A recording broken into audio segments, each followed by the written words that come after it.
So we're gonna change the oil quick on this International 966. The drain plug is right down here. Ours is actually a little bit overfull on oil, and it's kind of a unique problem, but basically the engine, the diesel actually leaked through the fuel pump assembly and into the engine oil, so we have too much, and it's a little bit thinner than what you're probably going to be dealing with. But we're just going to pull that drain plug off, catch all the oil in this bucket. I think this should be adequate to catch all the oil. From what I understand, the system holds about 12 quarts, and we've got 5 gallons there, so that should be able to hold 20 quarts. So we should be good to go there. And then the actual engine oil filters, I think, are on the other side here. This one and this one. And they actually drain back when the system is sitting idle like that. Johan. And I know that we were down under here and had this out the other day, so I don't think it's gonna be that tight. So I'm just gonna use a big crescent wrench.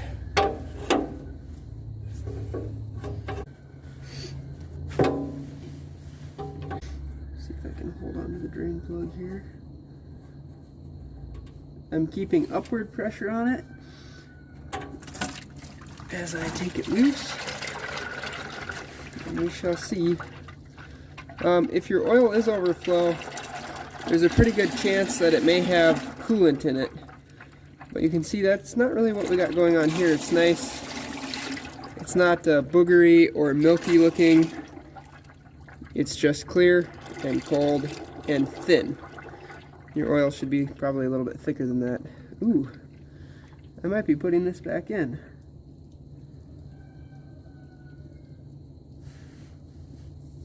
Please run out of oil. Please. Okay. That's a surprisingly large amount of oil. I'm pretty sure it should have been out by now, but it's clearly not, so I'm gonna go get another container. Alright, I'm back with a different bucket. We shall proceed.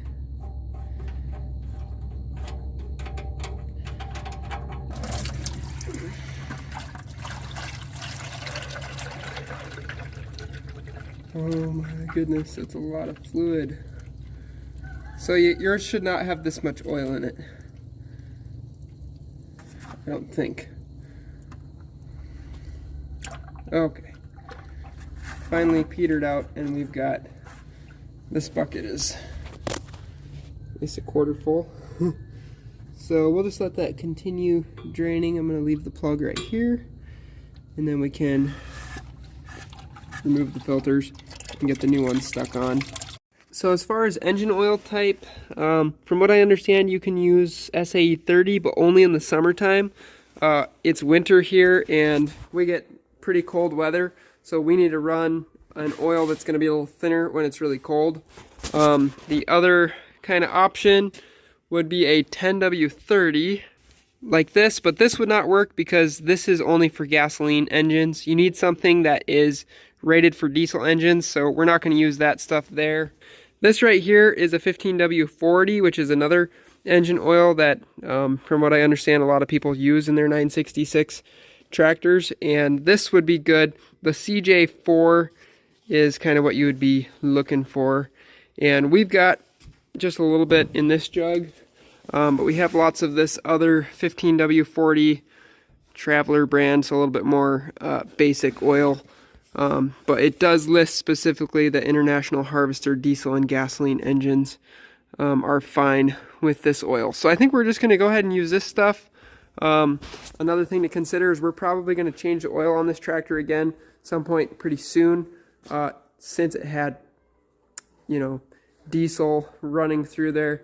It's probably still going to leak a little bit through between right now and when we actually get it fixed, but we have to drive it to town to get it fixed. So we're probably going to end up changing the oil again pretty quick, is all I'm trying to say. So I think that's what we're going to put in for now. The guy in town said that they pretty much always use 10W30, but they just make sure that it's a diesel grade oil. That's not going to be a problem running in the tractor. He said it does make a big difference if you have a diesel rated oil or a gasoline rated oil. So something to consider. Oh, wow, it's actually surprisingly tight on there. I don't think these have come off for a while. These are the new oil filters, Fleet Guard FL3316. Otherwise, this case one is an A18 477.5. If I can, I'll try to link to in the description to the filters and oil that I'm using, but I'm not sure that they'll be available.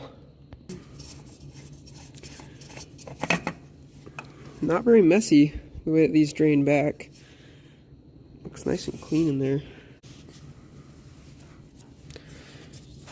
Just get a little bit of this used oil. Coat the seal here.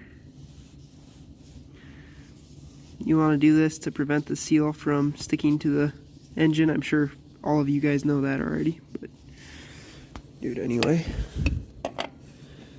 And then we'll write the date. I don't think this hour meter on this tractor, well, it might work, I'm not sure, but we'll probably just write the date. Over here on this side of the engine, this is both the oil checker spot and the oil filler spot. And you can see she's clean out of oil. There's the high and low mark. You can't really see it. Hold on one second here. There we go, high and low. So we want our oil to be between those two. And from what I understand, it's right around 12 quarts, like 11.5 or 11.2 or something like that. So we're gonna pretty much use 4, 8, 12, all 3 gallons of that oil that I brought out here, and I'm just gonna use that small, that's an empty container, I'm just gonna use that as a funnel.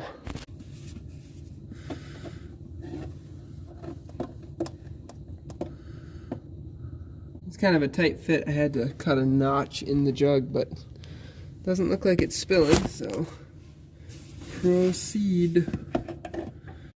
So I withheld about a quart, and you can see we're right between the high and low range, so I'm just going to dump in that last quart, and that should be right. So we'll just put today's date on here.